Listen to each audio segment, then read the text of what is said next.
let's start with the different steps for writing an algorithm. The first step, it will be an algorithm is nothing but it's a procedure, and so it consisting of two parts. The first part is a head part, and the second part is a body part. So what head section will consisting? So head section will consisting the keyword like an algorithm, and it followed by the name of your algorithm. And if your algorithm will take any kind of inputs, it will take those inputs in a parameter list. So you can see this is a simple example for how we are going to represent the head section of an algorithm. So simply we have to use a keyword like algorithm, and the name of algorithm here it is given as name1, and it is going to take three parameters like p1, p2, p3, and so on. And this head section is also followed by a commenting section, like you are going to give a comment what we are going to do with an algorithm, and what is an input we are going to take, and what is the output we are expecting from an algorithm. So those we are written as a constant comments. So by using two backslashes, and it followed by a body part, right? So what body part of an algorithm will consisting? So it consisting various programming constructs. It's like any conditions, any iteration statements, any assignment statements, and all these statements means those statements which is used to uh, implement your logic, and those every statement we keep in this body part.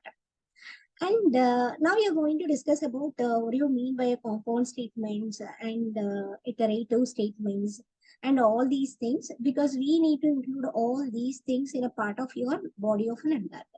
So the compound statements. So the statement which are enclosed in between the open and close brace, right? And those statements we said as a compound statements, and those will be of your control structures or iterative statements like if else, nested if, or else it may be of your loops, while, do while, and for loop, and all these things. So we make it as a compound statements, and then we have to include the comments. So at the beginning, we start with our two backslashes, and then the identifiers. It should begin with a letter and not with a digit. It contains an alphanumerical letters after the first letter. No need to mention any data type. Suppose in your algorithm, you're going to use any variables to hold some values, or else to initialize some values. So those things we are taken as an identifiers, and always the identifiers is having the rules of variables, like always the identifier starts with the alphabet, and it can take a combination of alphanumerical values, and you can use any special symbols if it required. uh, and we cannot mention any data types in your algorithm as like your program. And we have to use an arrow symbol for assignment operator instead of is equals to in your programming languages. And we have to use different kind of operators, because in a logic part, we are making some computational things. So for those, we have any programming language, it supports a different kind of operators like assignment operators, arithmetic operators, relational, logical, and then some special kind of operators, increment, decrement operators, and all these kind of operators are available in programming languages. Uh, in our algorithm, whenever we want to make some computations with those operators, we can include those. So simply by using the symbol for representing those operators, we can include in our algorithm body part. And then the input and output. So for that, we have to performing and reading and writing operations. And any kind of data structures we want to use, like arrays for taking a collection of values, so that we can use the array representations also in algorithm. So let's try to understand what we discussed as of now for writing an algorithm with a simple example. So I already mentioned that for a particular problem, we have a different kind of solutions. So for every solution, we are going to represent with an algorithm. So we know like algorithm is nothing but it's a step-by-step solution for solving your problem, right?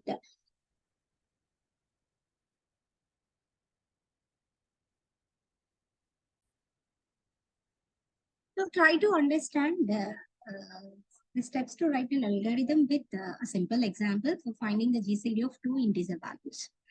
So algorithm can be represented in many ways, like you are going to represent in a normal natural language, that is of your English, and you can write in words, or else you can use a pseudocode. So that will be like this. So I'll show you what you mean by a pseudocode.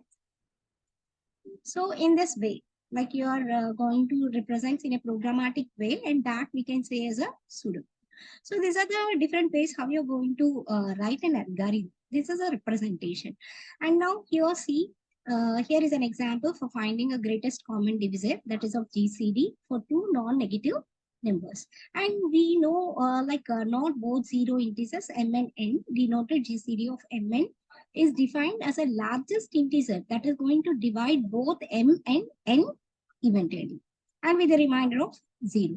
So then that particular integer, we can say that will be a common divisor for both values m and n. So there are different methods for computing this GCD of mn.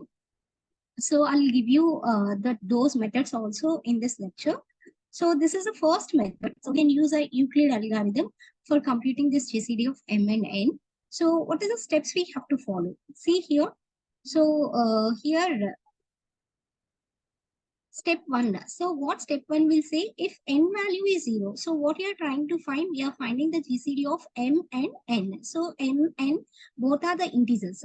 So now if n value is 0, so simply what it returns m is your answer, right? Suppose if you consider an example, you consider two values like m is 30 and n is 0 simply. So now the second value is 0, right? So when the second value is 0, what your Euclid algorithm will return is, it returns your m value is an answer, because this will be the greatest common divisor. It can divide both values m and n. And then it stop and it returns the answer and it will stop. So otherwise means what? Your n value is not 0. So it is not 0 and it will be of some value. Then we are proceeding with step 2. So what is the step 2 will say? We have to divide m by n. Suppose if I'm given my n value as 5, for example. So now I want to find the GCD of 30 and 5. So what your step 2 will say? You have to divide m by n. So what is your n? It is 30, right? So now you have to divide with n. So what is the value you are getting? So you are getting value as 6. Okay, and assign the value of the remainder to R. So what is your R? So now you're getting what is your remainder. So remainder is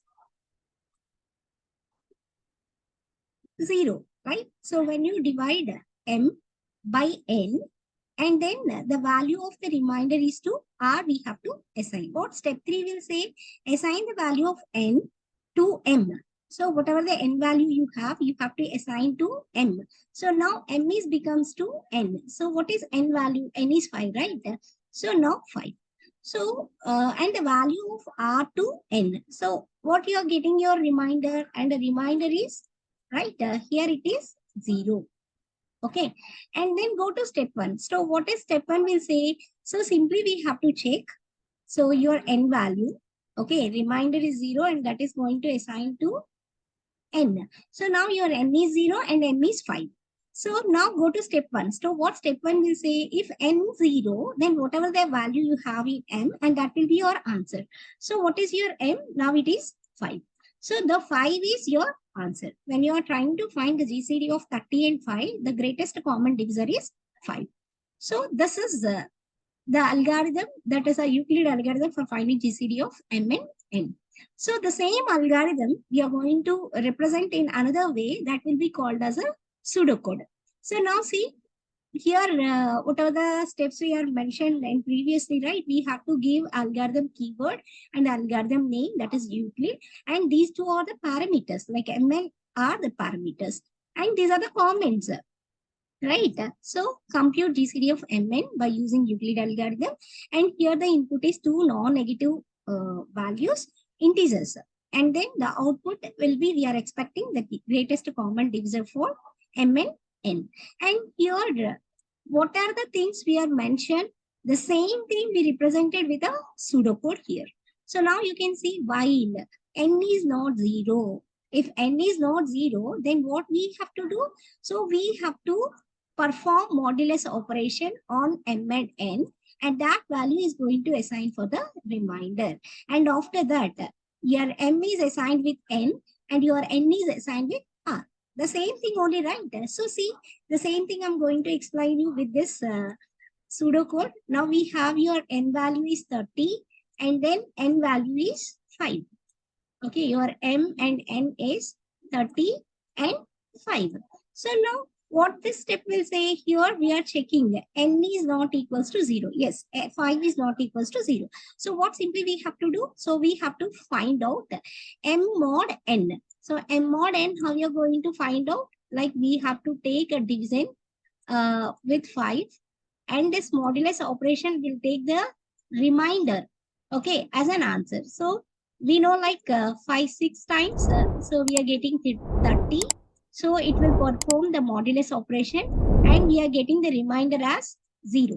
So now R is assigned with the remainder, right? So now your R value is become 0.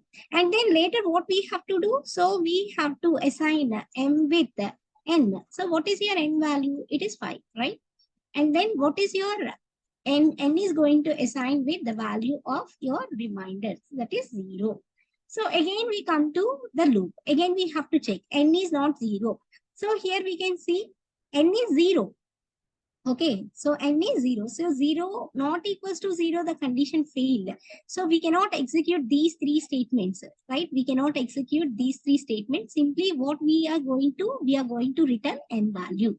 So what is that m value? It is 5. So I hope you are understanding. And then we'll move on to another alternative solution for finding GCD of Mn. So the first way is using Euclid's algorithm. And the second way is consecutive integer checking algorithm for computing GCD of Mn. This is the second method. So what we have to do for this? So now follow the algorithm. Like first of all, you have to assign the value of minimum of your 2 integers to t first. And then divide n by t. If the remainder of this division is 0, then go to third step. Right? If it is not 0, then go to step 4. Okay, what is your step 4? Decrease the value of t by 1. And again, we'll continue with the step 2.